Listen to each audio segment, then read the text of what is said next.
Welcome to Gen Z Hoops, the Gen Z basketball, coaching, and sports business show. On this podcast, you'll learn from professional players, coaches, and executives from all over the world and see the court in a brand new way. And now, joining you courtside, your Gen Z host, John Hartofilis. Hey, Coach Carter, what's going on? How you doing, man?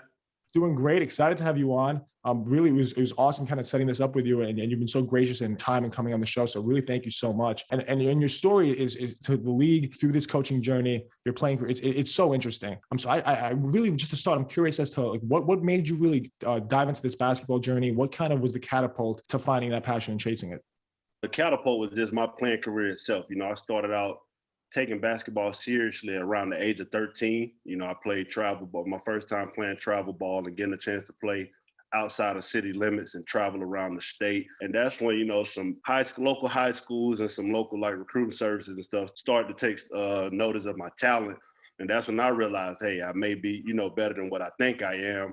And it started from there. You know, started playing when I was 13. And then when I was 14, I ended up going to high school at Summit Christian, and the day before my first game as a varsity student, I was rear-ended with my assistant coach by a school bus. So that led to me to have a broken neck, had to miss my whole freshman year of high school, and put me on the road to recovery ever since then. You know, I persevered and fought my way back, had a decent high school career.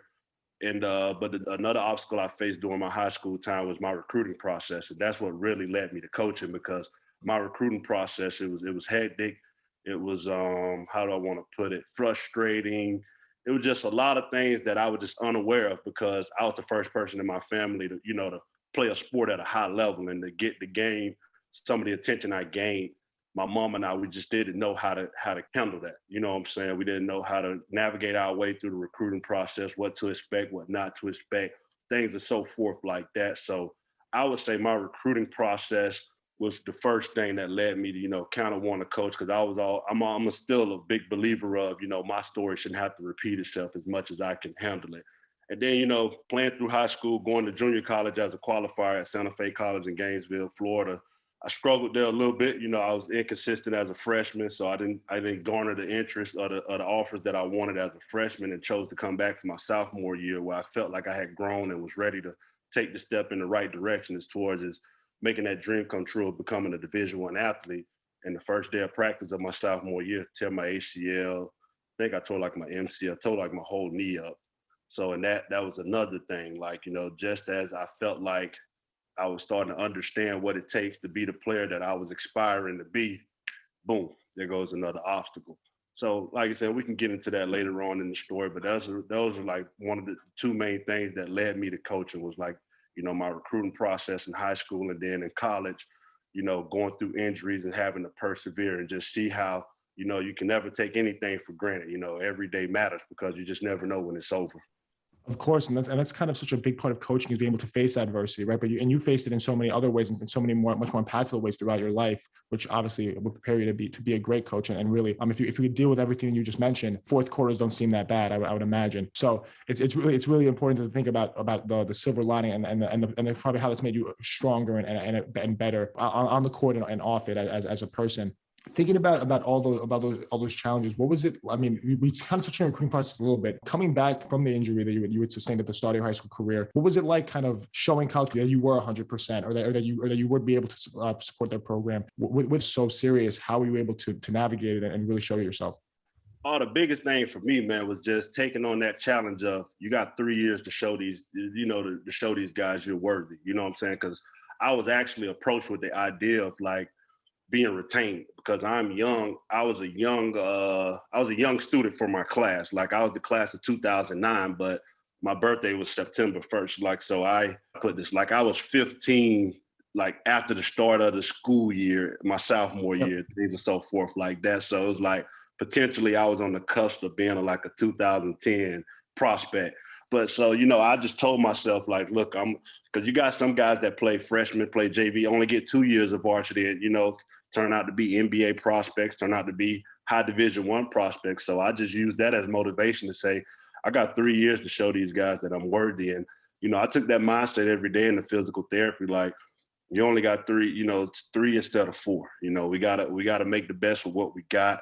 Gotta push ourselves, and just being away from the game, man. It's like, even at a young age, and at that time, I still didn't really understand my love for the game. So it was like not having that access that I once had to just even go outside and shoot free throws, or just to throw the ball up at their goal, not being able to do those type of things that we sometimes take for granted. That's what challenged me, and that's what encouraged me the most, and kind of got my gears to grind. And like, I just wanted to be back to just feeling the basketball. Like, I just wanted to be back a part of the game. So just understanding what it is you really want from the game, and understanding how hard you have to work and what it takes to get whatever it is you're trying to get out of the game, and just using that as your motivation mentally, man, and going for what you know and going for what you want. So important. And it's really inspirational to hear that part of the story, and the mindset of, I still have 3 years left. So many people would kind of give up in that moment and say, I'm done. But you thought of, okay, 1 year, taking 1 year off, I still have 3 more. There's still more. There's still light at the end of the tunnel. There's still more left in the tank for me, right? And that's huge to think of your mindset during all that. So once you stopped playing and you were coaching now at Santa Fe, I'm curious. Right after you had finished playing, what was that? What were your job duties in that role, kind of as a first year coach, as a young coach? What was it like navigating that at such a young age? Oh, man, it was great. Well, see, the thing was, I kind of had a cheat code, though, right? Because I played there. So I was a little familiar with the system. And, man, my same coach, Chris Morey, who's still the coach there now, he was the coach I was able to go back and work under. So I kind of had a familiarity with him and how he run things and how he expected things. But, man, I did everything you could think of. I recruited on the road. I went in advanced scout on the road, scouting opposition opponents. I did player development, worked with the bigs mostly, sometimes the guards. I was the guy to get in the gym with the guys late night. I did class checks. I was the head of study hall. I had the guys in study hall. I was the strength and conditioning coach. I was the team manager. I had to wash our practice gear, our game gear. I had to make sure the guys had the things they needed before games. I did the travel bag, all of that stuff. So you name it. I did game exchange with our opponents after the game. So anything you can possibly think of, I did it. That's what I love about that so much. Whenever hearing from all these guys that coached at a young age at the college level, it's always that you did everything. You had your hand in every single thing. You wore so many hats. How much did that prepare you in doing all those things for your role with the Mavericks just a few months later, doing player development with them? Because obviously that must have been a much more specific job than when you were doing everything and you had all those skills already. Man, as simple as this may sound, it was very intentional in my growth, and it was just being prepared to do the little things. Like, you learn starting from the bottom that there's no job too little or big for you to do, and that's what prepared me for my role with the Dallas Mavericks once I took that next step, because I was having to do things such as wipe the floor for sweat spots, being available to rebound, being able to pass, being able to play token defense on some guys, and all of that. And some guys, sometimes they get a little big-headed and think, oh, I didn't come here for that, So most guys get anxious with the process, and they're eager to lead instead of follow at first. You can't lead until you learn how to follow. You get what I'm saying? So I was able to do that stuff at Santa Fe, just being a student, being eager to learn, being eager to, to understand the business and how it works, and understanding how to be a great assistant. That was my thing. I didn't want to be a head coach. I wanted to be a great assistant, so I can know how to navigate and how to move and how to make my head coach job easy as possible. That was my goal. That was my mindset. So just, doing the things and such, like washing the uniforms and, taking guys to the grocery store, taking guys to cash their Pell Grant, a stipend checks, little stuff like that. Just being serviceable and being available. That's what helped me going forward. That's fantastic. And I really love how you ended it, saying that you loved your role and you love doing your role and love doing all those little things. Because if you're an assistant coach and you're only thinking about becoming a head coach, you're going to be a really bad assistant coach. You can't be a good assistant coach when all you're thinking about is the next step and you're not worried about where you are right now, right? So that's awesome, thinking about your mindset and saying, I'm going to be the best I could be at this and be a great assistant coach and help these guys, right? Because all those little things might be something that another coach might say that's their responsibility to go and take care of whatever that might be but And then through that role with the Mavericks, you went into the video room, of course, with the Magic, and did a little bit of player development there. What was it like, kind of splitting the two? Because most people only do one. So obviously you had all the skills from Santa Fe, but how did you manage doing both? Man, listen, my Magic job is probably the most memorable of all my jobs, because time getting a crack at, what it is to be what it's like to be in a video coordinator in the NBA. You read about the Eric Spoelstra, the Mike Budenholzer, the Mike Browns, and a couple of more other guys who, got their start in the video room, like Dave Fizdale, another guy to mention. They get their start in the video room and, eventually become head coaches. So just, reading about those guys and actually getting that opportunity was, more than grateful for that. But it was a grind, I'll be honest, because like in Dallas, we did video projects, but it was through Synergy Sports. Some people may be familiar with it, may not, but most of the league uses sports code. So I was a new beginner. I was a beginner learner with sports code. So me learning sports code on the fly, me learning the terminology from, one coach to another, that was a whole nother thing. And it was a process. And to top it all off, like, I started my job late. I was the last person to be hired in Orlando, and I was hired the first game of the season. Usually you're hired right before training camp in these roles. I was literally, my first day on the job was pre-game warm-ups against the Miami Heat of the 2017-18 season, if I'm stating it correctly. But it was difficult at first, but I was great. I greatly appreciated it once everything was over, because now I was able to know how to operate the video equipment. I was able to know how to operate the video content, knowing what, Coach Vogel and my head video guy at the time, Quinn Crawford, what they expected, what they were looking for when we was chopping up these opposition games, and, how to sort out certain plays and certain projects of, individual players and so forth. And then having a chance to incorporate that same stuff with our player development program. I work closely with just about every coach on the staff, but I did day-to-day stuff with current assistant coach with the Atlanta Hawks, Matt Hill. Like, he took me under his wing and we worked with the bigs, and he gave me some days, he threw me a bone and let me lead the workout. And then there was days, after games with some of our guys, we would grab the computer and go through those guys' minutes from, last night's game and do that. So that stuff was fun, because now, a lot of people sometimes don't realize how important the video piece is with player development. It's not always just about getting on the court with guys and, rolling the ball out and doing this shooting and all that. Sometimes they have to see themselves in action and see what it is they're doing, and also see an example of what it is we're trying to get them to do as well. So, putting those two together for the first time, man, it was challenging, but like I said, more than grateful for that opportunity. The idea of just being thrown into the fire like that, it was just so great. And I would imagine it kind of accelerated that development process for you so much. For me, just thinking about it, that's probably my biggest dream, is to work in an NBA team in that capacity. But it's also my biggest nightmare to be in the situation where I'm thrown into the fire on game night, watching the Heat warm me up on the other side of the court. It's like, oh my God, like, this is actually happening. So I definitely see both sides, and it's awesome thinking about that. I'm curious. It's nowhere near peaches and cream being an NBA video coordinator. I'm here to tell you. Definitely. No, it's obviously really fun thinking about that. I'm curious about that day itself. What was that? What were your actual duties? Maybe that first day. Did they ease you into it a little bit? Did they just say, "Hey, take us there. Just take. You're doing the same job now. This is what you'll be doing for the next few months." How did that first day go? So, man, I'm gonna take you back. I'm gonna take you through my whole interview hiring process. Please do. It was get a call like at the end of September from the head video guy, like I say, Quinn Crawford at the time, and he called me like, "Hey, man, we heard about you. If you're available, can you come up to interview?" Like, I think it was like the next day. I'm like, "Sure, yes, cool." And the great thing about it, I'm a Florida guy, so the Orlando Magic is driving distance. So I go up, interview, meet with Quinn Crawford. He's telling me, what about, my prospective duties if I'm hired, things and so forth for that. Then I meet with the lead assistant at the time, Chad Forcier. He's, kind of the overseer of the staff over the video room. And he just telling me, what's expected of all of us in here, and, how the day-to-day duties work. And he was also kind of in charge of our player development program at the time as well. So just tell him, how I'll be incorporated into that.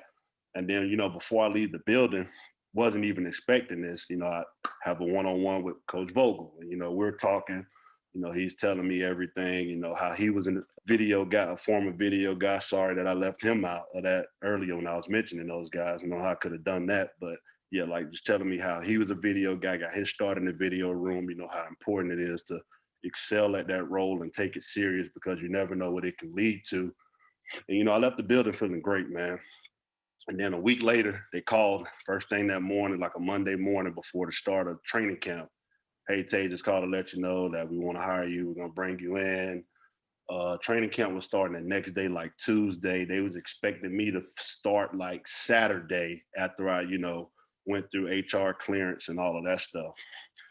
Saturday or like Thursday, Friday, get there, no call, no nothing. A little worried, but just keep me cool, and I'm a guy too. I'm low key, low maintenance. I don't really like to pester or bother anyone. So I'm just, trying to trust the process. Fast forward like another week or two go by, nothing. Preseason has started and they were playing the Mavericks in preseason. So I buy a ticket to the game just to go, see them in person, try to, see some people from the Mavericks as well during that time. And, it's nothing. So I go to the game and then I reach out to the staff, afterwards, like, hey, just checking in, this and that. Obviously they're busy, with things and stuff too, but just kind of, get lost in the shuffle a little bit. So it's coming down to like the last game of preseason and I just called like, hey, is this a prank or something? Like, did I really get the job or did I not? Oh, yeah, they finishing up some stuff with HR and things and so forth like that. So get the call, I'm actually getting a haircut just because I'm like, they can call any day now because at this point, HR's finally called, they sent my offer letter, all this stuff. So I'm clear. So now it's just waiting on when my, my drug test and stuff get back so I can start. So I'm getting a haircut, get the call from Quinn, like, hey, Tay, how you doing, man? Hey, get down to the arena. Your stuff came back. You're going to start right away. We'll have your polo shirt and, all that stuff when you get there. We'll have your gear ready for you when you get there because, you'll be, sitting outside the tunnel, just on an as-needed basis. So I get there, everybody's, congratulating me, welcoming me, making me feel welcome, all that stuff. And it was around like 1 o'clock, 1:30.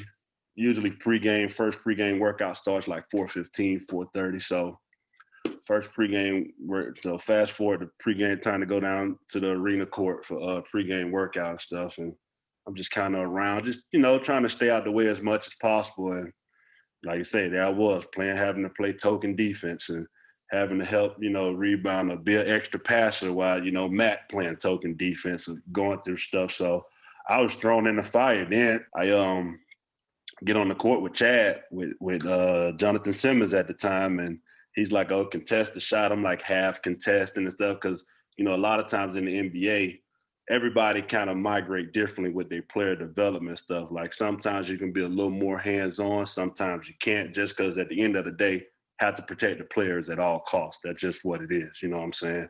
So, but he's like, no, get up on him. Actually defend him and stuff. So that was new to me because, back in Dallas, most of the time it was just, shadow token, this and that. He's like, no, make him feel you, this and that. So I was thrown in the fire. So I'm like, okay, this is how it's gonna be, this and that. So it was right to it, man. They didn't hold back.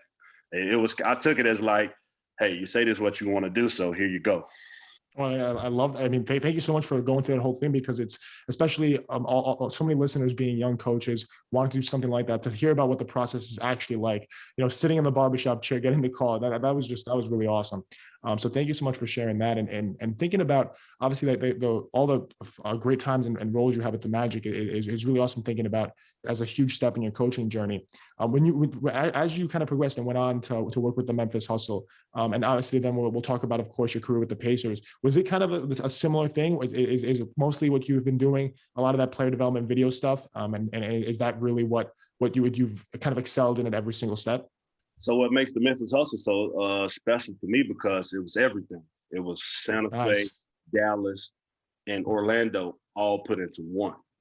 And at this time, I finally had because this is a title league, so I finally ended up getting the title that I was hoping to get later on down the line. I got it sooner rather than later. I was actually an assistant coach with the Memphis Hustle. But like you say, me taking the steps that I took leading up to this prepared me for this. Like you say, manager at Santa Fe, washing uniforms and, driving the guys around and all of that. I had to do the same things with the Memphis Hustle. I was the driver of the van to get our guys to and from home games.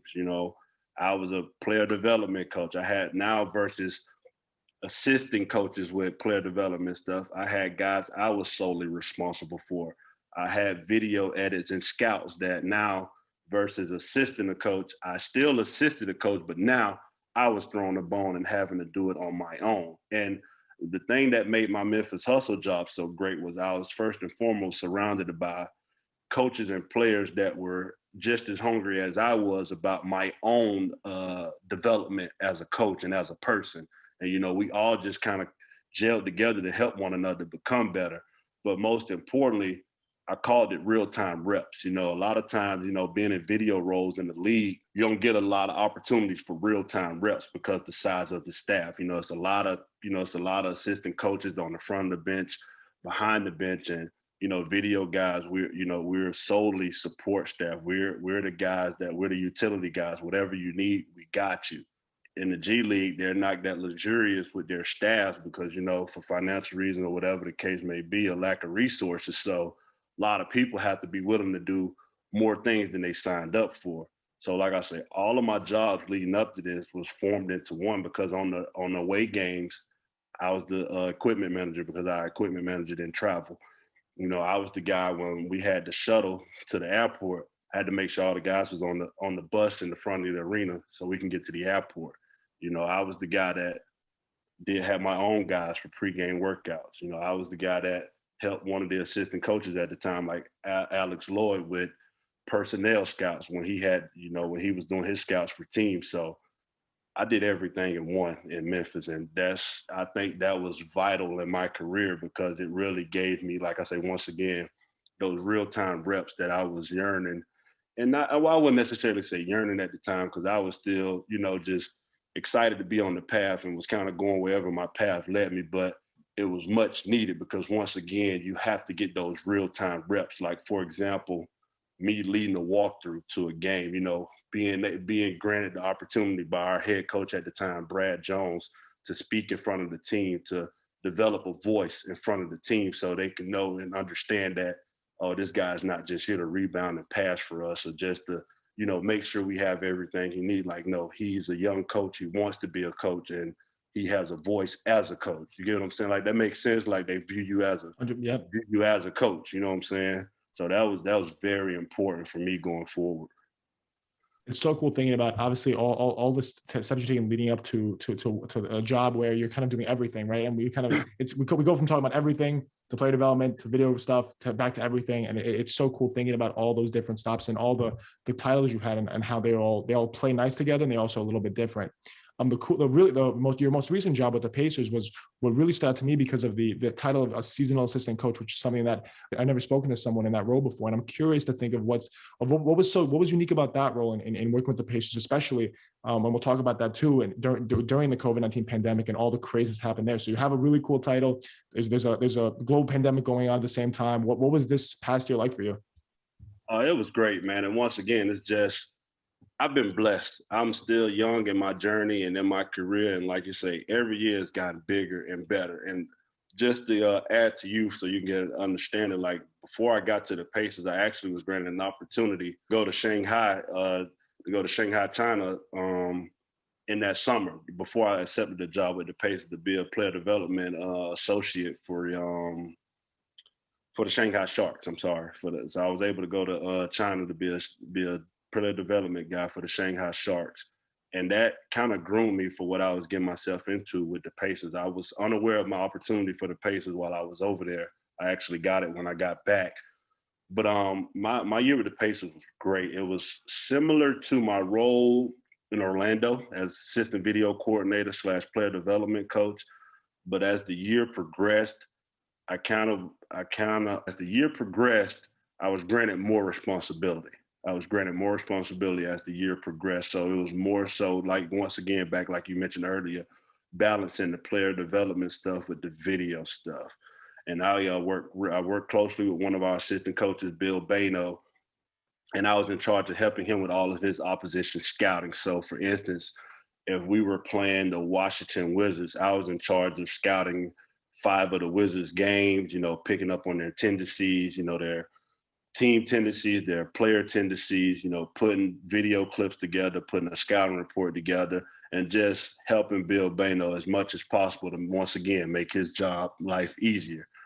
And aside of that, I was a player development assistant. I helped some of the other coaches with, workouts. And as the year progressed, I was able to lead some of those workouts with some guys such as like Justin Holiday, for instance, Jakar Sampson, Alizé Johnson, just to name a few. So it was great because I wasn't expecting that side. I was expecting, it to be very similar to my Orlando Magic deal. Well, I'm just assisting these guys, but they started to trust me with these guys and trust me with the work and the things that we were trying to do, and they gave me an opportunity that I'll forever be grateful for as well. So cool thinking about that, and all the players that you were able to work out with in one capacity, all the jobs you're doing in another capacity. It's really awesome thinking about all the different roles you play within that Pacers organization in your 1 year there. You mentioned a few players you were working with individually, and a lot of them are still with the Pacers, and that the team as a whole is very young and looking to hopefully in the next few years make some serious waves. Whether it's Aaron Holiday, guys like that, who were some of those guys that you really saw getting better and you could really expect to see some big things going on down the line? Oh, all those guys, and most importantly with the guys that steered there, like Justin Holiday. Like he's a guy I worked with probably the most out of those guys, and I think he was a vital part of our success last year. He was our utility man, our sixth man. He did everything you can ask for and more. You know what I'm saying? And just watching him this year, he's still been kind of excelling in that role. I work with Malcolm Brogdon as well, and I'm seeing him kind of take that next step in his game as being that leader on the floor and kind of that floor general and, taking more threes, making more threes, sorts of things like that. Did some work with Miles a little bit, seeing Miles become more aggressive and understanding his role on the team and really owning that paint on the defensive side and, leading the league in block shots right now. Jakar still in the reserve role, but he's just a pro's pro, staying ready and, just waiting on his moment, and things and so forth like that. So, all these guys have made improvements in their game, even though Alizé is not with the team anymore, but he just recently had a great G League bubble with the 905 Raptors. So, these guys they're pros, what I'm saying? They take their game serious. They take their job serious. I wouldn't necessarily say game because it is their job at the end of the day. And, they're showing, the work that they've put in, the work that I've witnessed them put in is starting to show. Coach, it's so interesting thinking about all those relationships you have with a lot of those guys and really cultivating them throughout that 1 year there. What was it like kind of getting to the bubble and kind of living that bubble life with all these players and seeing this Pacers team get a high seed in the playoffs, really do that through the first few games while they were there in the bubble? Oh, man, the bubble was great. But what really made the bubble a little easier and a little comfortable to adjust to was, we put in a lot of work before we got there. So and I want to say around May, the league had lifted the bans on the local sites and the local gyms, your home gyms and things and so forth like that. So we were back in the gym working with guys on the 1-to-1 ratio, one player, one coach. And it was guys like myself, and the other video and player development guys in the gym with these guys. So we were able to, develop some strong relationships with these guys, working there, being once again, being available, being accessible for them, through these hard times. And at the time, you got to understand, the bubble wasn't even talked about at this time. It was just, hey, things are starting to look a little better. We're going to let you guys back in the gym. You got a COVID test, check your temperature, all these things. And you were just kind of just working without an end goal, without knowing what was coming to. And then all of a sudden, the bubble things come to light. So it's like, all right, cool. We got something to play for. We're going to the bubble and that sort of thing. So when we get there, guys are eager. They haven't been on the floor together in, 3 or 4 months. So, just that adrenaline itself rushing and guys eager to get back on the floor with one another and play with one another. And then once we got down there and got accommodated, man, it was great. You know, some guys, you know, they had leisure entertainments for guys to go fishing, you know, go on boat rides. They had nice restaurants for guys to eat at. And it really just, you know, it built the camaraderie amongst the staff and the players, because, you know, we was all we had there. You know, it was kind of like we made a joke, like it's kind of like all boys camp. You know, you got the Sixers over here, you got the Mavericks over here, you got the Pacers here, you got the Grizzlies over there. You know, so it was just all about, you know, we got to stick together, and we got to make sure we all do our job and do our best to make sure we all stay sane enough and stay on course to know what we came here to do. So, you know, like having walks from the bus back to the resort with guys, just, you know, how your day going, how practice, how you feeling, you know what I'm saying? We've been here for 5 days now. How you feeling?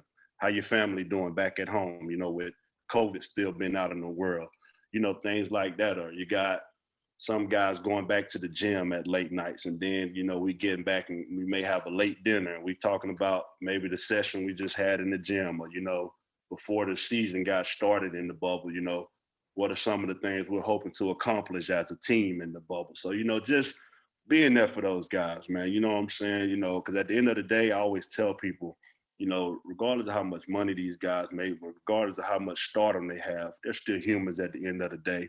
And you have to treat them like that. You know what I'm saying? So, you know, it don't hurt to ask a guy, hey, how you doing today, man? Hey, what you ate for lunch? What we eating for dinner? You know, anything like that, just to remind them that you care for them. You know what I'm saying? You're not so caught up in what they do or what they can do for you, but that you sincerely care about them. You're genuine. And that stuff goes a long ways.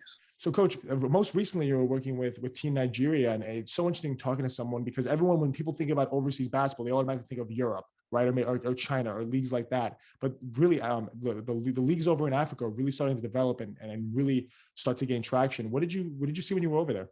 I saw a lot of talent. I'll be honest with you. I saw a lot of talent. I saw a lot of genuine people. I saw a lot of hungry people, and just guys just dedicated to their craft, man. And it was an unbelievable experience, because, you know, most of us, when we playing or when we're coaching, you know, the one thing that's usually on our bucket list, aside from winning the championship, is to be a part of a national team and to be granted that opportunity to play for something, or to be a part of something much more bigger than basketball. Is just a feeling that you can't describe. And like I say, it was such an honor. It was very much a blessing. And I just look forward to what's to come in the years with being a part of Team Nigeria, because they're definitely up and coming. You know, they're starting to take basketball a little more serious than they have in the past. And the one thing they're definitely trying to do is be competitive and compete, and trying to bring a medal back to Nigeria.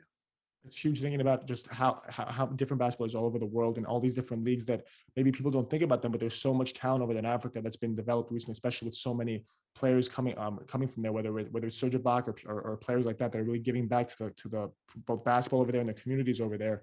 What are you hoping to see a few years down the line? Obviously, when you're working with them, you'll be playing a role in spreading the basketball influence there. But where do you think it can be in the next 5 or so years if we really start to shift our focus to all the great talent coming out of there? Well, I think it'll be definitely a powerhouse in the world. I think there'll definitely be a powerhouse around the world. And like you say, I'm hoping to contribute them as much as I can with some of the other guys that's a part of this. And, you know, we want to start helping the younger talent over there, you know, start to get developed and start to gain the recognition that they deserve. And that's what it's all about. You know, once you get the recognition, once you get the resources in place to help these young kids, you know, men and women, you know, develop, then the sky's the limit from there. And making sure that players know you care is so important. It's also thinking about that experience in the bubble and how it brought the team together. When you brought up at the beginning how it had been so long since they played, I thought that was interesting, because that's a talking point that back in April, May of last year, June even, we kept on bringing up all the time. And then once the bubble kind of started, we forgot about that. And that was such a big part of life in the bubble, was what happened before that, and how guys were trying to stay in shape, and how trying to get in tune for the bubble. So thank you for sharing that, because it's funny, when you brought it up, I was like, wow, that's something I haven't thought about in months. And that was such a big part of life in the bubble. For you, it's probably every day you were thinking about, man, like what we're going to do to get ready for the bubble. When you're in the bubble, you're thinking about what we did to get here, and then all that stuff going on. So that was definitely different. Yeah, I mean, before we even got to being able to go back to the gym, you know, it was reading, it was watching film, it was, like you say, staying in contact with these guys, seeing what they're doing. And then I'm sure for all of us basketball junkies, you know, The Last Dance came out and saved us, you know what I'm saying? And that kind of, just when you probably was losing faith or losing hope, you know, that gave you that oomph again, like, okay, I'm ready, I'm good. And you know what I'm saying? So yeah, it was some tough times, man. I'm glad and I'm blessed we was able to get through it. Nothing gets a basketball fan more hyped up than a good Jordan documentary or highlight tape with all the dramatic music and the cradle dunks and all that good stuff. But Coach Carter, thank you so much for coming on. This was honestly awesome, both going through all your stops, all the different hats you've worn, all the different roles you've played on all these teams, and all the success you've had kind of with this coaching journey. So thank you so much for sharing that with us, going in depth on how you've done everything. And I really think our listeners will take so much from this. Yeah, I appreciate you, John, man. Anytime I can help, don't be afraid to reach out. Thanks for listening to Gen Z Hoops. Make sure to follow, like, and subscribe on Instagram, LinkedIn, and all major social media platforms at Gen Z Hoops.